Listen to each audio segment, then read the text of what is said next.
I hid from my family that I volunteered at a hospice until my daughter found my ID and said, "Dad, why didn't you tell me about the people you were letting go?" I'm 44. I live in Evanston, Illinois. I work as an accountant for a mid-sized company, stable job, predictable shifts, no drama. I have a daughter, Sophie, who's 11. Her mother, Claire, and I split up when Sophie was 4. Not because of cheating, not because of lying, just because we fell out of love.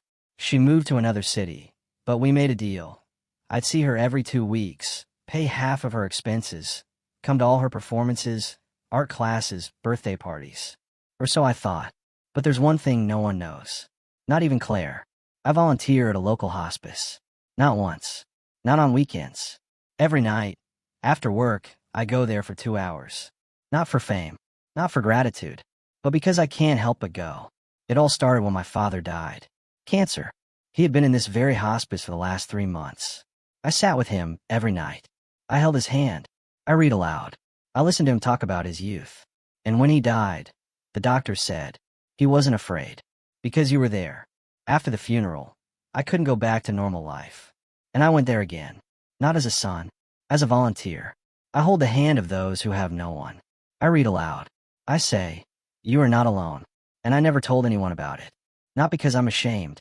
Because I don't want Sophie to be afraid. For her to think, Dad spends time with the dying. Maybe he's sick himself. Or does he care more about strangers than about me? I can't explain it. Not even to myself. And then she found the ID. It happened when I was helping her pack her school bag. The volunteer ID was in the inside pocket of my jacket. She pulled it out. Dad, what's this? Volunteer. St. John's Hospice. Do you work there? I paused. Yes, I said. Every night. And what do you do? I help people, I said. The ones who are sick. The ones who are losing their strength. The ones who are afraid. Are you afraid? Sometimes, I said. But mostly I just sit with them. Hold their hand. Read to them. Tell them they're important. She looked at the ID. Then at me. And you never said anything? No, I said. I didn't want you to worry. But you're helping, she said. Why did you hide it? I couldn't answer. I just looked at her. And I realized. I wasn't protecting her. I was hiding what I lived for. A week later, she brought me a drawing. It showed a man in a jacket that looked like mine, holding the hand of an elderly woman. The caption read, "My dad. He helps those who are losing their light. I want to go with you," she said. Just once. I didn't know what to do. Not because I was afraid, but because I understood. I can no longer live in 2 worlds. And now I had to decide whether to show her what I had been hiding, or to leave in the shadows. I couldn't put it off. Not because I was ready, but because I knew that if I didn't tell her now, I would never tell her. I called a hospice. I asked to see Dr. Martin, a psychotherapist who works with patients and their families. I explained who I was and said, I want to know if my daughter can come with me. Come, she said, and let's talk. I arrived the next day. Sophie stayed with Claire. The doctor's office was bright, with flowers and children's drawings on the walls. She smiled. You're not the first person to hide this part of their life from their child, she said. But you're the first person to want to change it. I'm afraid she'll be scared, I said. What will she think? Dad spends time with the dying, so he's close to death. Or, he cares more about them than he does about me. But she already knows, she said. She saw the ID. She drew a picture. And she wants to go with you. This is not a child who is afraid. This is a child who wants to understand. But she's only 11. That's why she'll be able to understand, she said. Children don't fear death the way adults do. They fear the unknown. They fear being abandoned. But when you show them, death is not the end of the story. It's part of life. They accept it. And they learn to be gentle. What if she sees someone dying? We won't show her anything she shouldn't see, she said. But if she asks, we won't lie. Sometimes the biggest mistake is to protect a child from the truth. Because she'll find out anyway. Only later. And then without you. Have you seen how children react? Yes, she said. One day a boy, 9 years old, came with his volunteer father. He was sitting with an old woman who hardly spoke. And he just held her hand. Then he said, she's not afraid. Because I'm here. And at that moment she smiled. For the first time in a week. I couldn't speak. Your daughter won't be scared, she said. She'll see who you really are. Not an accountant. Not a dad who comes for the weekend. But a person who knows how to be there. And that's the most important thing you can show her. I went home. Sophie was waiting. Have you talked to the doctor? Yes, I said. And she said, you can come with me. If you want. I want to, she said. But I don't want to see anyone die. You won't see anything that will upset you, I said. We'll just talk to people. Read. Sit together. Do you always do that? Yes, I said. Every night. Because someone has to be there. Even when it's over. She fell silent. Then she said, I'm proud of you. Why? Because you help those who are invisible, she said. And you don't talk about it. And that means you're not doing it for fame. But because you have to. I hugged her. And in that moment I realized. I wasn't protecting her. I was blocking her from me. We arrived in the evening. Sophie held my hand. Not scared. But seriously. As someone who knows, this is not a walk. We don't go into the wards where people are really sick, I said. We sit in the guest room. Read. Talk. It's nothing serious. She nodded. Didn't answer. Dr. Martin was waiting at the entrance. Lisa, she said, Sophie came to see us today. She's Alex's daughter. And she wants to talk to you, if you don't mind. Lisa is an 82-year-old woman who has been living in the hospice for 5 months.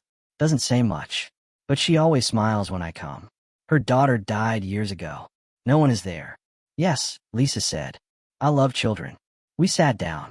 Sophia brought a book with her, The Little Prince. She asked, May I read to you? Please, said Lisa. And Sophie began to read. Quietly, clearly, with pauses when she wanted the words to sink in. When she reached the passage, You are responsible forever for what you have tamed. Lisa touched her hand. Thank you, she said. That is the best thing I have heard in a long time. Sophie smiled. Not with regret. With warmth. After reading, they talked. Not about death. About the flowers that Lisa grew in her garden. About how she loved to draw. About how Sophie dreams of becoming a biologist. Are you afraid? Lisa asked. Of what? That I'm leaving soon. Yes, said Sophie. But you won't disappear. You'll be in my memory. Like my grandfather. I don't remember him, but my father talks about him. And he seems to be there. Lisa cried. Quietly. With relief.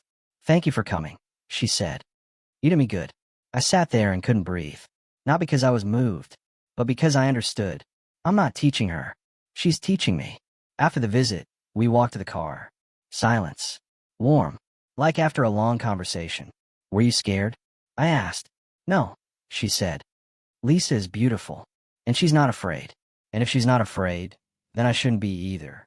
Do you think about death? Yes, she said. When you don't come, I think, what if something happens?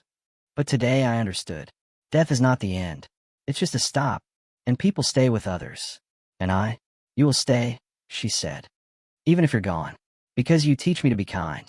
And that's forever. I hugged her. Very tightly. And at that moment I understood. I didn't lose her through fear. I found her, in the truth. A week later she brought a drawing. On it, I'm holding the hand of an elderly woman. Next to her, she's reading a book. The inscription. My dad is not afraid of death. He's afraid people will leave without hearing. You're important. I hung in my office. And every time I got tired, I looked at it. And I remembered. I'm not just a volunteer. I'm a dad. And that's my most important job. Lisa died in her sleep. Quietly. Without pain. Dr. Martin called the next morning. She's gone, she said. And the last words she said were about Sophie. That little girl touched me. Like no one else has in years. Asterisk. I couldn't call home. I sat in the car, holding the phone, and I didn't know how to say, Lisa's dead. Not because I was afraid, but because I knew this would be the first loss Sophie would ever experience consciously. And I had to decide how to tell her. When I got there, she was waiting on the porch. Are you okay? She asked. No, I said. Lisa's dead. She fell silent. She didn't cry. She wasn't scared. She just said, when? At night. The doctor says she left peacefully. Can I be at the ceremony? What ceremony? When you let people go, she said. You said you gather, read the words, release the balloons, to show that they don't disappear. Yes, I said. It's called a letting go ceremony. It's held in a week. I want to go, she said. She was my grandfather's first girlfriend, and I want to say goodbye to her. I couldn't answer, just nodded. A week later we arrived at the hospice. Park, light, chairs, the people, those who knew Lisa. Someone was holding her photo. Someone was holding flowers. Dr. Martin began. We are not gathering to mourn. We are gathering to say, you were important. You were noticed. You did not go unnoticed. When someone suggested that someone else should say something, Sophie stood up. Everyone fell silent. My name is Sophie, she said. I met Lisa a week ago. I read her The Little Prince. She said it did her good. And I believe that's true. I don't know what death is, but I know what it's like to be with her. And she felt that she was not alone. And that's probably the most important thing. I won't miss her every day, but I will remember her smile, her hand touching mine, and the way she said, "Thank you for coming. Lisa, thank you for coming. And goodbye." She sat down. No one applauded, but many cried. I hugged her. I didn't say anything, just held her. After the ceremony, Dr. Martin came over. I've had many of these meetings, she said, but I've never heard anything so pure. Children aren't afraid of death. They're afraid that love will end. And Sophie showed me. Love doesn't end. It just changes form. I went home. Sophie sat quietly. Are you sad? I asked. Yes, she said, but it's a good sadness. The kind that says, I loved. And it was worth it. Are you afraid that I'll leave? Yes, she said. But I know. You taught me how to be there. And I will do the same for you, even if you're not there. And in that moment I understood. I did not teach her to fear death. I taught her to love unconditionally. And that is the most I could give her. 6 months passed. Sophie continued to come to the hospice with me. Not every week, but often. She doesn't read as much as she did at the beginning, but she draws. The first time she brought an album. I want to draw Mrs. Taylor, she said. She loves roses, and she says she's lost everyone who loved her. But I want her to know that someone sees her. She sat down by the window. Pencil, paper, and an hour later, a portrait. Not perfect, but alive. With a warm look, with wrinkles around her eyes, with a flower in her hand. When Mrs. Taylor saw it, she cried. I've forgotten what I look like when I smile, she said. And you drew me as a person. From that day on, Sophie began to draw everyone who would let her. Old Mr. Victor, who had once been a music teacher. Mrs. Doris, who loved cats. Young Charlie, who had died of a rare disease at the age of 24. Each portrait was not a face, but a memory.